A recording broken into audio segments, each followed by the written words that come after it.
اعوذ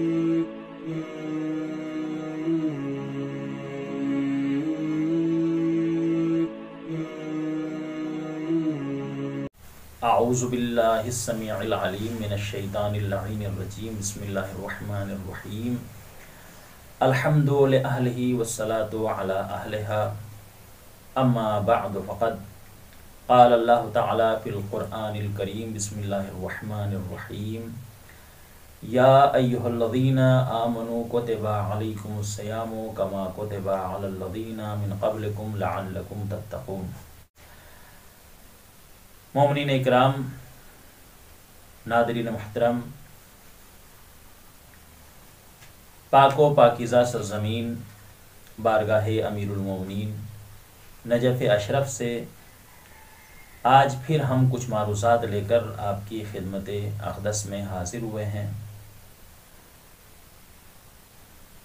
عنوان گفتگو ہے ماہ رمضان المبارک میں ہماری ذمہ داریاں۔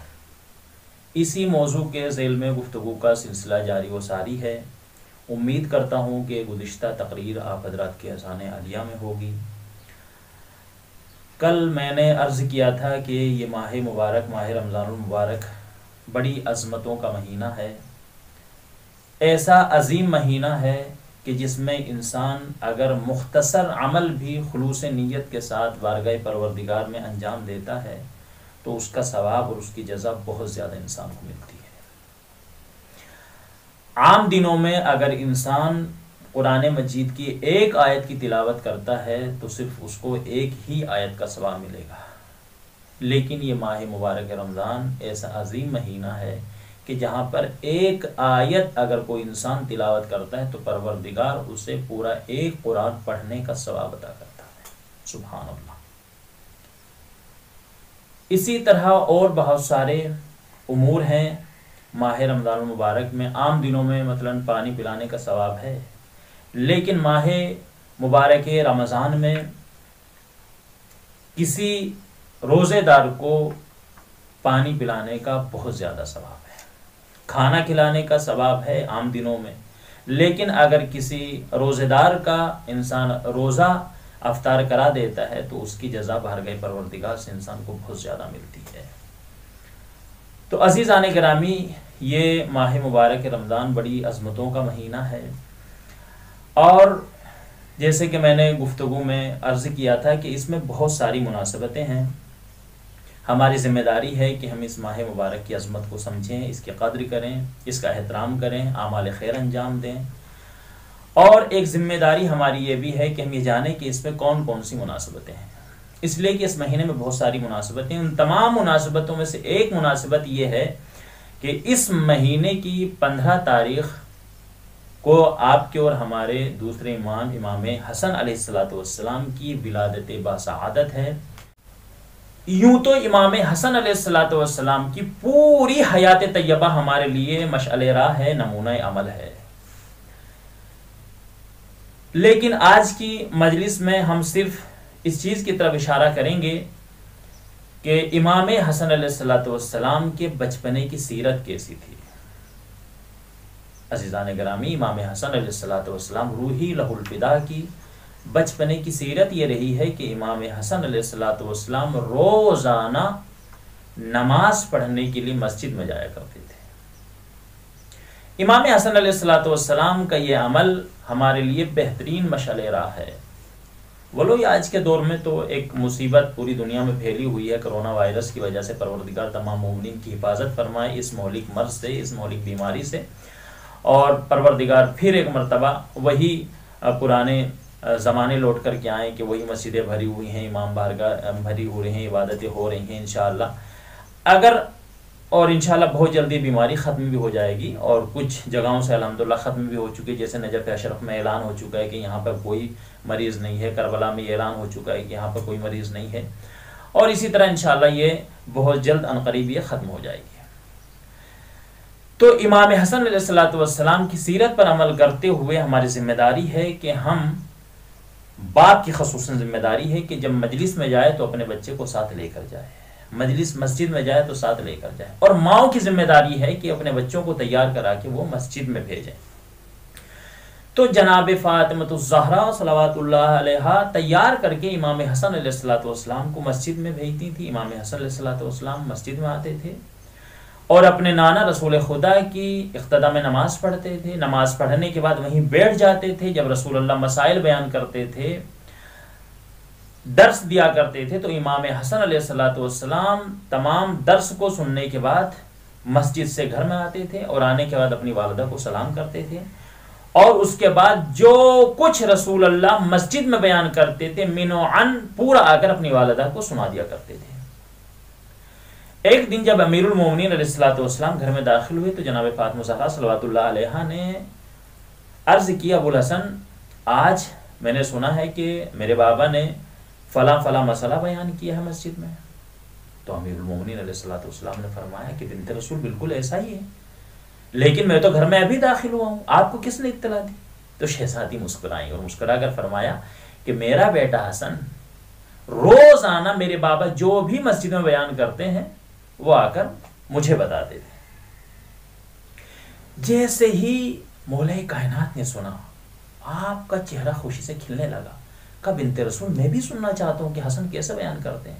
کہ ابو الحسن ایسا کرنا کہ کل آپ مسجد سے ذرا سا پہلے آ جانا اور آ کر ایک جگہ چھپ کر بیٹھ جانا. ویسے ہی امیر المومنین نے کیا. جیسے ہی رسول اللہ نے تقریر تمام کی، مولا کائنات فوراً جلدی سے وہاں سے نکلے اور گھر میں آ کر ایک کونے میں گوشے میں چھپ کر بیٹھ گئے. حسب دستور امام حسن علیہ الصلوۃ والسلام گھر میں داخل ہوئے اور آنے کے بعد آپ نے سلام کیا. شہزادی نے فرمایا، ہاں بیٹا حسن بیان کرو، آج آپ کے نانا جان نے مسجد میں کیا بیان کیا ہے؟ تو امام حسن علیہ الصلوۃ والسلام بیان کرنا چاہتے تھے کہ زبان میں لکنت ہو گئی، پھر بیان کرنا چاہا، پھر زبان میں لکنت ہو گئی. تو ایک مرتبہ اپنی والدہ کی طرف دیکھ کر کہتے ہیں، یا اماں ہو قد تلجلجا لسانی وکلا بیانی لعل سیدی یرانی. اے مادر گرامی، آج زبان وحی ترجمان میں لکنت اور مسائل کو بیان کرنے میں رکاوٹ محسوس ہو رہی ہے. مجھے ایسا لگ رہا ہے کہ میرا کوئی بزرگ اور محترم مجھے دیکھ رہا ہے. بس جیسے ہی مولا امیر المومنین علیہ الصلوۃ والسلام نے یہ انداز بیاں امام حسن کا دیکھا، فوراً گھر کے کونے سے اٹھے اور فرط مسرت سے آ کر امام حسن کو اپنے گود میں اٹھا اور پیشانی کو بوسا دیا. تو عزیزان گرامی، امام حسن علیہ الصلوۃ والسلام کی یہ سیرت ہمارے لیے بہترین نمونہ عمل ہے، اور خصوصاً والدین کے لیے کہ وہ اپنے بچوں کو تیار کر کے مسجد میں بھیجیں، مجلس کا وقت ہو تو مجلس میں بھیجیں، اس لیے کہ مجلس امام حسین علیہ الصلوۃ والسلام ہمارے لیے ایک درسگاہ ہے، ایک مدرسہ ہے، ایک حوزہ ہے کہ جہاں سے ہمیں ہر طرح کی تعلیم ملتی ہے. دنیاوی تعلیم بھی یہیں سے ملتی ہے، دین کی تعلیم بھی یہیں سے ملتی ہے. تو ہماری ذمہ داری ہے کہ ماہ مبارک رمضان میں، جیسے کہ میں نے عرض کیا کہ آج کل تو بہرحال کرونا وائرس کی وجہ سے مسجدیں بند ہیں، جماعتیں نہیں ہو رہی ہیں، لیکن انشاءاللہ جیسے ہی مسجدیں کھلیں گی اور واپس سے پھر ایک زمانہ لوٹے گا، تو والدین کی ذمہ داری ہے کہ وہ خصوصاً اپنے بچوں کی تربیت کریں کہ بچوں کو مسجد میں بھیجیں. اگر والد خود آ رہا ہے مسجد میں اس وقت کہیں ڈیوٹی نہیں ہے یا کوئی بزنس میں وہ بزی نہیں ہے نماز کے وقت، تو اپنے بچوں کو اپنے ساتھ لے کر آئے. اب ماہ مبارک رمضان میں خود جماعت سے نماز پڑھیں، جماعت سے نماز پڑھنے کے بعد قرآن مجید کی تلاوت کریں اور بچے کو قرآن مجید پڑھنے کی ترغیب دلائیں. جیسے کہ میں نے عرض کیا، ہمارا موضوع بھی ہے اس عشرہ مجالس کا کہ ماہ رمضان المبارک میں ہماری ذمہ داریاں کیا ہے. ہماری ذمہ داری صرف یہ نہیں ہے کہ ہم نے روزہ رکھ لیا بس، قرآن مجید پڑھ لیا اور بس، یا کسی کا افطار کرا دیا اور بس. اس کے علاوہ بہت ساری ذمہ داریاں ہیں. ہم دوسروں کو بھی ترغیب دلائیں، لوگوں کو بتائیں کہ اس ماہ میں کسی کو ایک گلاس پانی سے روزہ افطار کرانا کتنا بڑا ثواب ہے. لوگوں کو بتائیں کہ اس ماہ مبارک میں کسی انسان کا روزہ افطار کرانے کی اہمیت کتنی ہے. لوگوں کو بتائیں کہ اس ماہ مبارک میں غریبوں کا خیال رکھنا کتنی بڑی عبادت ہے. عبادت کا مطلب یہ نہیں ہے کہ انسان مسجد میں آ کر بیٹھ جائے اور 4 گھنٹے تک وہ نمازیں پڑھتا رہے، قرآن مجید کی تلاوت کرتا رہے. نہیں، یہ عبادت ہے، افضل عبادت ہے، لیکن اس کے علاوہ اور بہت ساری عبادتیں. صرف نماز پڑھ لینا، روزہ رکھ لینا، قرآن مجید کی تلاوت کر لینا صرف یہی عبادت نہیں ہے.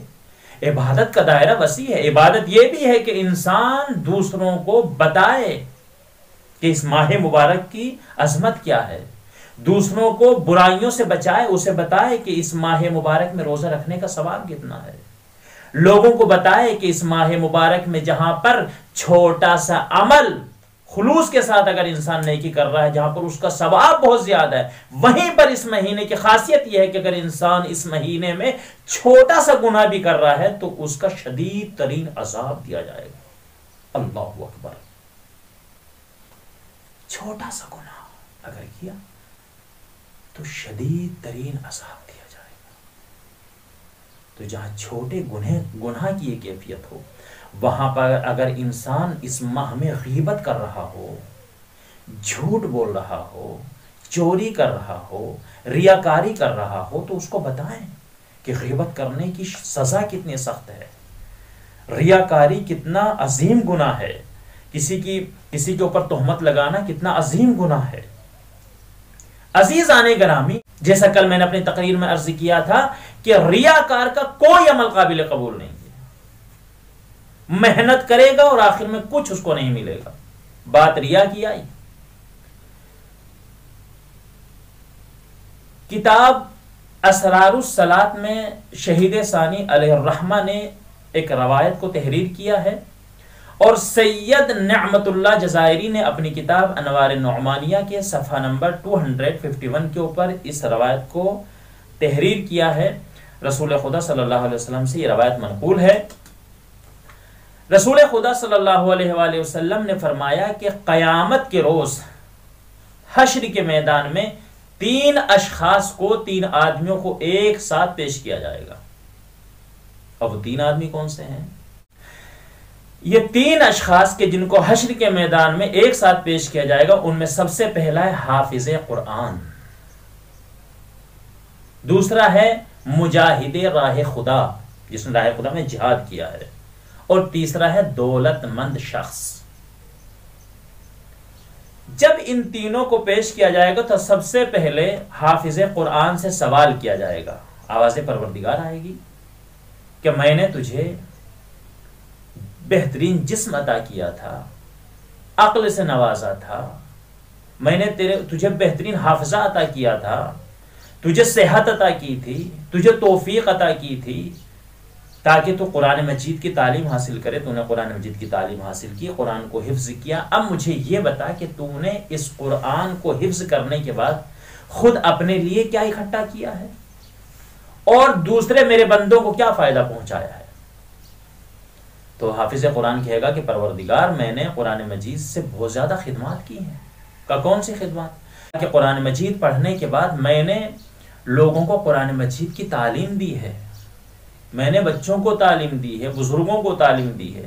میں مسجدوں میں قرآن مجید کی تلاوت کیا کرتا تھا، محفلوں میں قرآن مجید کی تلاوت کیا کرتا تھا، مجالس میں قرآن مجید کی تلاوت کیا کرتا تھا، اور لوگ میری تلاوت سن کر بہت خوش ہوتے تھے، مجھے دعائیں دیتے تھے. تو اس کا نامہ اعمال کو اس کے سامنے کیا جائے گا جو بالکل صاف ہوگا، اس میں کچھ بھی نہیں لکھا ہوگا. کہا کہ تم کہہ رہے ہو کہ تم نے اتنے کام کیے ہیں لیکن تمہارے نامہ اعمال میں تو کچھ نہیں. کہ پروردگار یہ کیسے ہوا؟ تو آواز آئے گی کہ اس لیے کہ جو تم نے سارے اعمال کیے ہیں ان میں خلوص نہیں تھا، دکھاوا تھا، ریا تھی. ایزانی محترم، یہ سارے حافظ قرآن کی بات نہیں ہو رہی، یہ اس حافظ قرآن کی بات ہو رہی ہے کہ جس نے دکھاوے کے لیے. آج دنیا میں ہو کیا رہا ہے؟ بہترین آوازوں کے ساتھ قرآن مجید پڑھا جاتا ہے، بہترین بڑے بڑے جلسے منعقد کیے جاتے ہیں، اور وہاں پہ پھر تقابل ہوتا ہے. اب دیکھا جاتا ہے کہ اس نے ایک سانس میں کتنی آیتیں پڑھی ہیں، دوسرے نے کتنی آیتیں پڑھی ہیں، بہترین آواز کس نے پیش کی. اب اسی کے اعتبار سے جو سب سے اچھا پڑھتا ہے، بہت دیر تک اپنے سانس کو کھینچتا ہے، زیادہ آیتوں کو ایک سانس میں پڑھ جاتا ہے، اس کے اوپر پھر واہ واہ ہوتی ہے، سبحان اللہ ہوتی ہے، اور پورا مجمع سبحان اللہ اور واہ واہ کی آوازیں چاروں طرف سے بلند کرتا ہے. اور پھر اس کو بہترین ہدیے بھی پیش کیے جاتے ہیں، بڑے بڑے لفافے پیسوں کے رکھ کر اس کو دیے جاتے ہیں. تو یہ ایسے حافظ قرآن کی بات ہو رہی ہے جس نے قرآن مجید کو دنیا حاصل کرنے کا ذریعہ بنا لیا تھا. تو آواز پروردگار آئے گی کہ جو کچھ تو نے کہا کہ ایسا کچھ بھی نہیں. اس لیے کہ جو کچھ بھی تو نے کیا وہ دکھاوے کے لیے کیا، ریاکاری کے لیے کیا ہے، لہذا تجھے کچھ نہیں ملے گا۔ دوسرا شخص جس کو حاضر کیا جائے گا وہ مجاہد راہ خدا، آواز آئے گی کہ بتاؤ کہ تم نے کیا کیا ہے، ہم نے تمہیں بہترین صحت دی تھی، بہترین جسم و جسمانیت عطا کیا تھا، طاقت سے نوازا تھا، صحت سے نوازا تھا، تم نے کیا کیا؟ تو کہے گا پروردگار میں نے تیری راہ میں جہاد کیا ہے، اتنے مشرکین کو مارا ہے، اتنے کفار کو مارا ہے، اتنے دشمن اہل بیت کو میں نے جو ہے وہ قتل کیا ہے تیری رضا کے لیے۔ تو اس کو جب اس کا نام اعمال دکھایا جائے گا تو وہ بالکل صاف ہوگا، اس میں کچھ بھی نہیں۔ کہ پروردگار یہ کیا ہے کہ تیرا نام اعمال؟ کہ پروردگار میں نے تو اتنے اعمال کیے ہیں، کہ تو نے جتنے بھی اعمال کیے ہیں وہ سب تو نے اپنے بازوؤں کی طاقت دکھانے کے لیے، تیرے ہر عمل کے اندر ریا شامل تھی، تو نے اس لیے اپنی طاقت دکھائی تاکہ لوگ کہیں کہ تو کتنا بڑا طاقتور ہے، کتنا بڑا شجاع ہے، کتنا بڑا بہادر ہے۔ عزیزان گرامی، طاقت اور صحت اگر انسان کو مل رہی ہے تو اس طاقت اور صحت کا یہ مطلب نہیں ہوتا کہ وہ جہاد راہ خدا میں جہاد کرے، تلوار لے اور میدان میں نکلے اور دشمنوں کو قتل کر دے، نہیں۔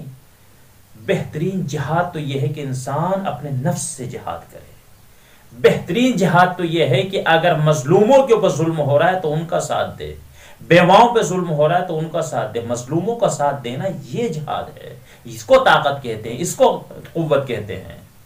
اور صحت کا مطلب یہ ہے اگر پروردگار نے صحت دی ہے، سردیوں کے زمانے میں گرم بستر کو چھوڑ کر ٹھنڈے پانی سے وضو کر کے مصلی عبادت پر آ جائے، وہ انسان بہادر ہوتا ہے۔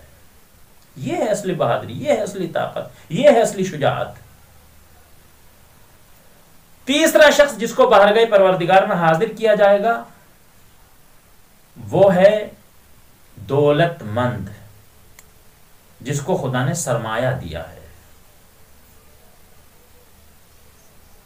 جب اس کو کہا جائے گا کہ بتاؤ ہم نے تم کو اتنی دولت دی تھی، اتنا مال دیا تھا، تم نے اس مال سے کیا کیا، اس دولت کو تم نے کہاں خرچ کیا؟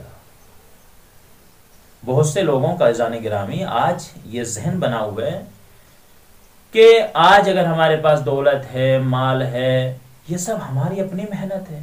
میں نے ایک چھوٹا سا بزنس شروع کیا تھا، وہ بڑھتے بڑھتے آج اتنا بڑا ہو گیا، یہ میری اپنی محنت ہے۔ حالانکہ اس کی فکر غلط ہے۔ جس انسان کے پاس آج جو بھی ہے وہ اس کو پروردگار نے عطا کیا ہے۔ پروردگار، حقیقت ہے کہ اس نے محنت کی، اس میں کوئی شک نہیں ہے، لیکن دینے والا پروردگار ہے، اسی نے اس کے رزق میں برکت دی ہے۔ کل اس کے پاس 2000 تھے، پھر 2 لاکھ بنے، پھر 2 کروڑ بنے، اس طریقے سے پروردگار اس کو دیتا چلا گیا۔